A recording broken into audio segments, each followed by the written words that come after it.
दिल में बाबरी जिंदा रहेगी? सबके दिल में रहेगी, बाबरी भी रहेगी। अभी बाबरी खत्म हो गई, मस्जिद मंदिर बन गया, मस्जिद रहे।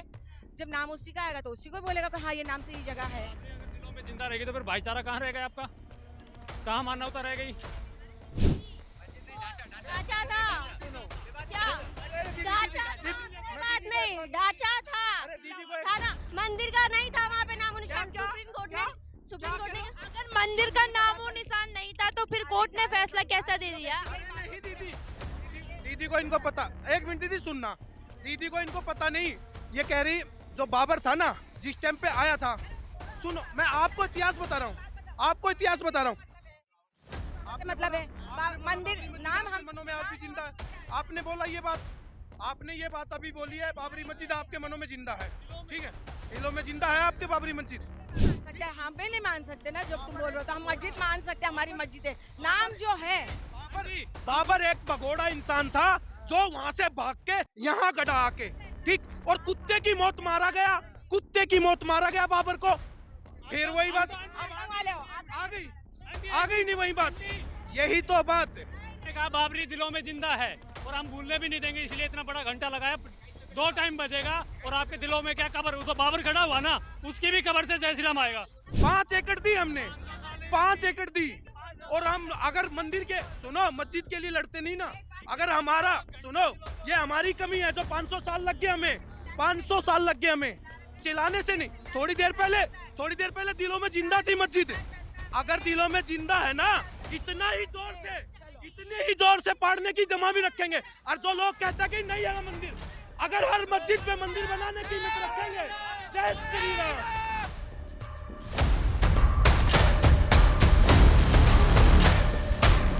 मंदिर बना, कैसा लगा? खुशी है? खुशी है, क्यों नहीं है। देखो जो जिसकी जगह पे थी वो बनी, वो अच्छी बात है, कोई बुरी बात नहीं है। लेकिन जो आगे राजनीति अगर करनी है उसके ऊपर किसी और को, तो बात अलग। जो बना दिया उस पर राजनीति मत करो। किसको क्रेडिट देती है? मोदी जो है, मोदी को दे सकते हैं। और मोदी जी ने मंदिर बनवाया। और क्या कर सकते हैं, किसको दे सकते हैं? पब्लिक को। पब्लिक ने थोड़ी बनवाई है, पब्लिक का कोई मतलब ही नहीं आ रहा है। पब्लिक ने नहीं बनवाया मंदिर? नहीं, पब्लिक ने अगर वोट दिया है मोदी को आगे के, तो मोदी आ गया ना भाई, पब्लिक तो पीछे रह गई। दान तो पब्लिक ने ही दिया है ना। हाँ, तो बनने के बाद तो सब देते हैं ना। अभी देखो हमने कोई शोरूम खोला, उसमें सेल लगा दिए, तो सस्ते के लिए तो हम उसमें घुसेंगे ही ना, सीधी बात है। तो हम तो सस्ता, हाँ, मंदिर को आप शोरूम से कंपेयर कर। नहीं मंदिर से शोरूम को कंपेयर नहीं किया जा रहा है।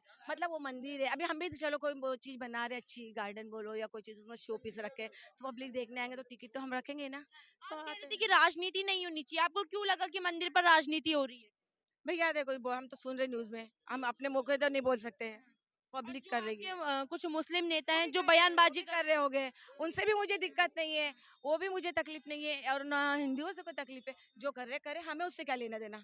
बस दंगे मत करो। कुछ मुस्लिम नेता हैं, ओवैसी जी कह रहे थे कि बाबरी हमारे दिलों में जिंदा रहेगी। बिल्कुल, आपके भी दिल में बाबरी जिंदा रहेगी? सबके दिल में रहेगी, बाबरी भी रहेगी। अभी बाबरी खत्म हो गई, मस्जिद मंदिर बन गया, मस्जिद रहे।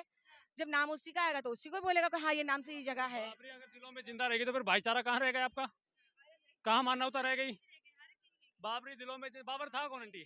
बाबर था कौन? भी रह गया और ये मंदिर भी रह गया, हमें उससे कोई दिक्कत नहीं है। हम उस पर राजनीति नहीं, आप राजनीति मत करो बाबरी मस्जिद के ऊपर, मुझे नहीं करना है ना मंदिर पे करना है। आपने लिया, मैंने थोड़ी ना लिया है। कह रहे बाबरी दिलों ना में भाई, जिंदा है। बचपन से जो सुने वही बोलेंगे ना भैया, ऐसा तो नहीं बोल सकते ना कि हम अभी। हाँ, ढांचा था सुनो, क्या? ढांचा था, बात नहीं, ढांचा था ना, मंदिर का नहीं था वहाँ पे नामो निशान। सुप्रीम कोर्ट ने अगर मंदिर का नामो निशान नहीं था तो फिर कोर्ट ने फैसला कैसा दे दिया? नहीं दीदी को इनको पता, एक मिनट दीदी सुनना, दीदी को इनको पता नहीं। ये कह रही जो बाबर था ना जिस टाइम पे आया था, सुनो मैं आपको इतिहास बता रहा हूँ, आपको इतिहास बता रहा हूँ। से मतलब है मंदिर नाम हम मनों में आज भी जिंदा है। आपने बोला ये बात, आपने ये बात अभी बोली है, बाबरी मस्जिद आपके मनों में जिंदा है, ठीक है, दिलों में जिंदा है आपके बाबरी मस्जिद। हमारी मस्जिद जिंदा है, बाबर नहीं जिंदा है, बाबर मर गया। ये बात कह सकते हो कि मस्जिद हमारे जिंदा, लेकिन बाबर नहीं है, बाबर था ही नहीं हमारा, हम कैसे मान लेंगे अपना? मान सकते हैं, हम भी नहीं मान सकते ना। जब तुम बोल रहे हो तो हम मस्जिद मान सकते हैं, हमारी मस्जिद है। नाम जो है बाबर एक भगोड़ा इंसान था जो वहाँ से भाग के यहाँ गड़ा आके, ठीक, और कुत्ते की मौत मारा गया, कुत्ते की मौत मारा गया बाबर को। फिर वही बात, आ गई आ गई नहीं वही बात, यही तो बात है। आंटी की आंटी और किस पे? हम उसको टॉपिक नहीं छेड़ना चाहते। एक बात बताइए, जो मस्जिद आपने कहा बाबरी दिलों में जिंदा है और हम भूलने भी नहीं देंगे, इसलिए इतना बड़ा घंटा लगाया। 2 टाइम बजेगा और आपके दिलों में क्या कब्र, वो तो बाबर खड़ा हुआ ना, उसकी भी कब्र से जय श्री राम आएगा। हमारे साथ जा रहा है, हम जाएंगे अकेले। हम मंदिर और मस्जिद के लिए लड़ने नहीं बैठे। तुम अगर इंसानियत रखे तो लड़ो, नहीं तो हमको नहीं लड़ना। लड़ते होते थे, हम लड़ते होते तो 5 एकड़ दी ना, 5 एकड़ दी, 5 एकड़ दी हमने, 5 एकड़ दी। और हम अगर मंदिर के सुनो मस्जिद के लिए लड़ते नहीं ना, अगर हमारा सुनो ये हमारी कमी है जो 500 साल लग गए हमें, 500 साल लग गए हमें चिल्लाने से नहीं। थोड़ी देर पहले दिलों में जिंदा थी मस्जिद। अगर दिलों में जिंदा है ना, इतने ही जोर से पाड़ने की जमा भी रखेंगे। और जो लोग कहते हैं कि नहीं है मंदिर, अगर हर मस्जिद पे मंदिर बनाने की हिम्मत रखेंगे, जय श्री राम। 2024 में भाजपा पूर्ण बहुमत के साथ आ रही है और ये तैयारी ऐसा है कि हमारे पूर्वजों ने हमें मंदिर बना के दिया, राम मंदिर। अब हमारी जिम्मेदारी है कि हम अपने बच्चों को काशी और मथुरा बना के दें और हम वो करके रहेंगे। कितने भी यहाँ पीसफुल आ जाएं, ये बोले कि क्या नाम है हम लड़ाई झगड़ा नहीं चाहते, ये नहीं चाहते, वो हमें नियत दिखती है कि जब मेवात जाते हैं तो वहाँ पत्थर चलता है, बंगाल में साधुओं को मारा जाता है, केरल में दंगे किए जाते हैं, लव जिहाद किया जाता है। आतंक का सारा चरम अगर पूरे विश्व में कहीं फैला हुआ है तो एक किसी चीज के, किसी मजहबी कट्टरपंथ की वजह से ही लड़ाई चल रही है। जो अभी बिहार में चल रहा है उसका कितना असर देखने को मिलेगा 2024? 2024 में बिहार का जो गठबंधन है, अभी जो उलट पुलट हो रहा है, उससे ये पता चल गया नीतीश कुमार को कि आने वाले मोदी हैं। उन्होंने कंफर्म कर दिया है, इसीलिए पलटू मार दोबारा पलटी। बीजेपी शामिल कर लेगी क्या नीतीश कुमार को? सर देखिए मैडम, उनकी जिम्मेदारी है, इस पे हमारा कोई कमेंट नहीं है। पर मैं एक बात बोलूंगा कि उसी बिहार में पत्रकार मारे जाते थे, उसी बिहार में दंगे होते थे, उसी बिहार में सारा कुछ होता था। पर अगर नरेंद्र मोदी की सरकार में दोबारा से नीतीश कुमार आते हैं तो वो जो 2 साल का कुकर्म है उसको भाजपा 6 से 7 महीने में खत्म कर देगी, क्योंकि बिहार की जनता परेशान है। बिहार की जनता परेशान है, लेकिन बीजेपी के कुछ नेता कह रहे हैं कि नीतीश कुमार के लिए बीजेपी के दरवाजे हमेशा के लिए बंद हो गए। मैम अभी ऐसा नहीं है कि दरवाजे खुल गए हैं, अभी सूत्रों की खबरें चल रही है, तो सूत्रों की खबर सूत्रों में ही रहने दीजिए। जब भाजपा की सरकार या किसी की सरकार बनेगी तो आपको आ जाएगा, तब उसके बाद कंफर्मेशन पे ही बात करेंगे। 2024 में कौन आने वाला है? मोदी जी। मोदी जी आने वाले, क्या नाम है अगर सर आपका? अगर सार्थक, अगर इतना सब के बाद भी लोग भाजपा के आने पे संदेह कर रहे हैं तो फिर लोगों को समझ इतना सब क्या किया है भाजपा ने?